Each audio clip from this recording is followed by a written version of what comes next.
सो हे there दोस्तों, आज जिस मूवी को हम एक्सप्लेन करने जा रहे हैं उसका नाम है द बिग डॉल हाउस, जो कि रिलीज हुई थी ईयर 1971 में। दोस्तों, आज की इस मूवी में देखोगे आप एक ऐसी जेल को जहां पर सिर्फ लड़कियों को ही रखा जाता है, स्पेशली खूबसूरत लड़कियों को। जिसके बाद यहाँ पर होता है उनके साथ कुछ गलत काम, और ये सब कहाँ कहाँ कैसे कैसे क्यों क्यों और किस किस तरह होता है, ये सब आप आज की इस मूवी में देखने वाले हो। तो चलिए ज्यादा देर न करते हुए हम एक्सप्लेनेशन को स्टार्ट करते हैं। पर उससे पहले अगर अभी तक आपने चैनल को सब्सक्राइब नहीं किया है गुरु, तो क्या कर रहे हो, चैनल को सब्सक्राइब करो, बेल आइकन प्रेस करो और हमारे सेकंड चैनल को भी सब्सक्राइब कर लेना, ऐसे ही और भी ज्यादा इंटरेस्टिंग और तगड़ी मूवीज के लिए। तो दोस्तों, मूवी स्टार्ट होती है और हमें एक जेल दिखाई जाती है। दोस्तों, यहाँ पर सिर्फ लड़कियों को ही रखा जाता है, और वो लड़कियां जिन्होंने कोई ना कोई क्राइम कर रखा हो। और यहाँ पर हम पुलिस वालों के साथ साथ एक डॉक्टर को भी देख पा रहे हैं। दोस्तों, ये डॉक्टर हवसी डॉक्टर है, यहाँ पर आने वाली लड़कियों का चेकअप करता है। चेकअप के बहाने वो और भी बहुत कुछ कर लेता है। और यहीं पर एंट्री होती है अपनी मूवी की मेन कैरेक्टर हेमा की। दोस्तों, हेमा का क्राइम ये है कि उसने अपने हस्बैंड को ही निपटा दिया था, जिस वजह से उसे जेल हुई है। खैर, जेल में उसे चेकअप के लिए लाया जाता है और यहाँ पर वही डॉक्टर उसका चेकअप करता है, जिसके बाद उसे उसके लॉकअप में छोड़ दिया गया। यहाँ पर 3 लड़कियां ऑलरेडी मौजूद थी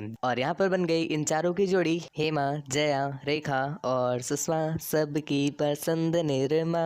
खैर, इसके बाद इन सभी के बीच में फ्रेंडशिप हो जाती है और ये लोग एक एक करके अपने द्वारा किए गए क्राइम्स को बताते हैं। इसके अगले सीन में हम देखते हैं कि एक लड़के का अंतिम संस्कार किया जा रहा है, और इसके बाद हम देखते हैं कि इनसे यहाँ पर काफी ज्यादा काम करवाया जाता है, लाइक खेती वगैरह वाला। और यहीं पर 2 चूतिया बिटिया एक दूसरे से लड़ भी जाती हैं, वो भी इसलिए कि उन दोनों में से लीडर कौन बनेगा। जिसके बाद एक बिटिया जीत भी जाती है और फाइनली उससे लीडर बना दिया जाता है, कतई वीरता पुरस्कार मिलने वाला हो जैसे। खैर, अगर आपको लग रहा है कि ये बस इतने ही चूतिया है, तो मेरे भाई नहीं, ये इतनी चूतिया नहीं है। इनका तो प्रो लेवल आपने देखा ही नहीं, जो अगले सीन में देखने को मिला कि ये लोग जब साथ में बैठ करके खाना खा रहे थे, तभी इनकी छोटी सी फाइट होती है और ये लोग भैया जी पूरा खाना एक दूसरे के ऊपर फेंकने लग जाते हैं। हाँ, चलो माना कि 2 लोगों की फाइट हुई, परंतु बाकी के लोग बस इसलिए खाना फेंकने लगते हैं कि सभी लोग खाना फेंक रहे हैं, चलो खाना फेंका जाए। खैर, इनका ये कार्यक्रम चल ही रहा था, इतने में ही हम देखते हैं कि अंग्रेजों के जमाने की जेलर को, और इनका नाम है हिटलर दीदी। यहाँ पर हिटलर दीदी उन्हें रोकने की कोशिश भी करती है, परंतु कोई रुकता नहीं, और इतने में ही एक थाली उन्हें पड़ भी जाती है। जिसके बाद उन्हें आया गुस्सा, जिसके बाद वो सभी लोगों को वाटर प्रेशर के थ्रू सजा देती है। परंतु दीदी के अभी भी खुजली हो रही है, क्योंकि उन्होंने तहकीकात नहीं की। इसलिए वहाँ की एक लड़की को बुला करके वो इन्वेस्टिगेशन करती है कि आखिर ये कांड चालू किसने किया था, परंतु वो बताती नहीं। जिसके बाद वो उनमें से ही एक लड़की को उठा लेती है और उसे सजा देने के लिए एक रूम में ले जाती है। यहाँ पर वो उसे बांध करके उसके सारे कपड़े हटा देती है, और यहीं पर दोस्तों हम एक पर्सन को भी देख पाते हैं जिसके चेहरे पर कोई मास्क था। खैर, स्टार्टिंग में उससे काफी पूछा जाता है कि वो मैटर किसने स्टार्ट किया था, लेकिन वो बताती नहीं। जिसके बाद वो बंदा उसे अलग अलग तरीकों से सेक्सुअली टॉर्चर करता है, और इसके बाद वो उसका रेप करके वापस उसके ही सेल में फिकवा देता है। और यहाँ पर हमें पता चला है कि ये कोई पहली बार नहीं है, ये तो हर रोज का है। अगर किसी को सजा देनी हो या फिर किसी से कोई पूछताछ करनी हो, तो ये तरीका उन्हें बेस्ट लगता है। खैर, इसके अगले सीन में हमें 2 नमूने दिखाए जाते हैं, भैया जी 1 नंबर के ठगी, और ये लोग बस सामान में खाना डिलीवर करने का काम करते हैं। परंतु इतनी सारी कलियां देख करके इनके मुंह से पानी रुकता नहीं है, और इस चीज का सबसे ज्यादा फायदा उठाती है अपनी जया, क्योंकि उसे पता है कि इन्हें कैसे कंट्रोल करना है। वो इन्हें पास बुला करके निचोड़न कार्यक्रम और उंगल प्रक्रिया करवाती है, जिसके बदले ये लोग उसका काम करते हैं। और इस बार भी वो कुछ ऐसा ही करने वाली है, जिसके लिए सबसे पहले वो ठगी बंदे को बुलाती है और उससे संतरे चढ़वाती है। और यहाँ पर वो उंगल कार्यक्रम करते हुए उससे कहती है, बाबू तुम तो कहते थे सजदे पे यूं ही झुकता हूँ, बस तुम पे ही आके रुकता हूँ, पर बाबू जब भी तुम सजदे पे झुकते थे, पता नहीं क्यों मेरे सारे छेद बहुत दुखते थे। खैर, अब समझ में आया है तो आपसे कह रही हूँ, अब जाग करके उठा है छोटू, तो हमसे तो मिलवाओ जी,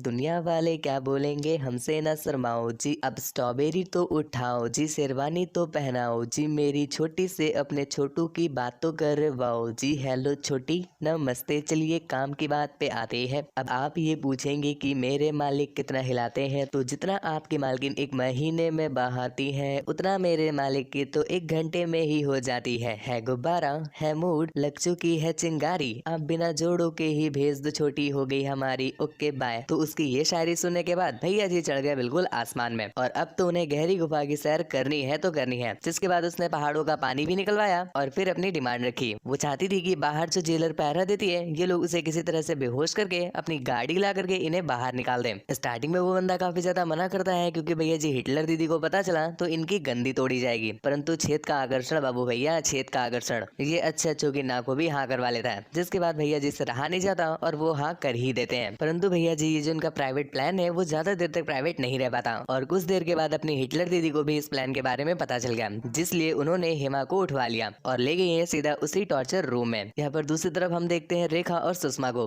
दोस्तों रेखा और सुषमा के बारे में एक बात जान लीजिए कि ये लोग एक दूसरे के साथ गड्ढे से गड्ढा मिलाने वाला गेम खेलते हैं और इस वजह से कहीं न कहीं अब सुषमा रेखा के साथ प्यार करने लगी है, परंतु रेखा का इसमें घंटा कोई इंटरेस्ट नहीं था और वो तो बस यहाँ से बाहर निकलना चाहती थी और सुषमा नहीं चाहती कि वो उससे दूर जाए, जिस वजह से उन दोनों की स्टार्टिंग में कुछ फाइट होती है और उनकी फाइट की एंडिंग होती है सुषमा के द्वारा रेखा का कत्ल करके। खैर यहीं पर दूसरी तरफ हम देख पा रहे हैं अपनी हिटलर दीदी को जो हेमा पर टॉर्चर कर रही है और सामने अपना हौसी बाबा भी बैठा हुआ है, परंतु हेमा अपने प्लान के बारे में कुछ भी नहीं बताती। यहीं पर दूसरी तरफ अपनी जया रेखा और सुषमा भी आ जाती हैं उसकी हेल्प करने के लिए। सबसे पहले तो वो लोग एक वायर की हेल्प से जेलर को अपने झांसे में लेती हैं और फिर जबरदस्ती उससे गेट खुलवाती हैं और फाइनली उन्होंने हेमा को भी बचा लिया और वहां से 9 to 11 हो गई। खैर इतने में ही वो बंदे भी जेल की गार्ड को टुल्ल कर देते हैं और सीधा पहुंच जाते हैं रेखा के पास, परंतु दोस्तों रेखा तो पहले ही टाइम हो चुकी थी जिस वजह से वो सीधा भागते हैं बाकी की लड़कियों के पास और फाइनली यहाँ पर उन्हें हेमा, जया और सुषमा भी मिल गई और वो लोग उन्हें गन पॉइंट पर लेती हैं, जिसके बाद उन्हें वहां से बाहर निकलने के लिए कहती है। खैर इसके बाद ये लोग किसी तरह से मुसीबतों को झेलते हुए फाइनली वहां से बाहर निकल जाते हैं। कुछ दूर जाने के बाद अपने जो दोनों चुन्नू मुन्नू थे वो जाते हैं नहाने के लिए और यहाँ पर हेमा और जया तो खुली हुई थी परंतु उन्होंने सुषमा को बांध रखा था, जिसके बाद जब वो चुन्नू मुन्नू वापस आते हैं तो हेमा जया उन्हें गन पॉइंट पर लेकर के कहती है कि तुम सुषमा का रेप करो। अब भैया जी वो दोनों इस बात के लिए मना कर रहे थे, परंतु भैया जी उनकी वाली गन थोड़ी ज्यादा बड़ी थी जिस वजह से वो अपनी गन चलाने के लिए रेडी हो जाते हैं। खैर इनका ये कार्यक्रम चल ही रहा था कि इतने में ही वहाँ पर पुलिस आ जाती है जो उन्हें चारों तरफ से घेर लेती है और भैया जी यहाँ पर धुआंधार फायरिंग स्टार्ट हो जाती है और इस फायरिंग की वजह से वहाँ पर एक बड़ा सा ब्लास्ट हुआ जिस वजह से सभी लोग मारे गए, परंतु अपनी हेमा बच गई और वो सीधा पहुंची है रोड के पास और उसे एक बंदा लिफ्ट देने के लिए भी मिल गया। वो लिफ्ट लेकर के सीधा निकल जाती है शहर की तरफ और जिसके साथ ही ये मूवी यहीं पर एंड हो गई। मूवी आपको कैसी लगी हमें नीचे कमेंट करके जरूर बताना। चैनल को अभी तक सब्सक्राइब नहीं किया है तो क्या कर रहे हो गुरु, चैनल को सब्सक्राइब करो, बेल आइकन प्रेस करो और ऐसे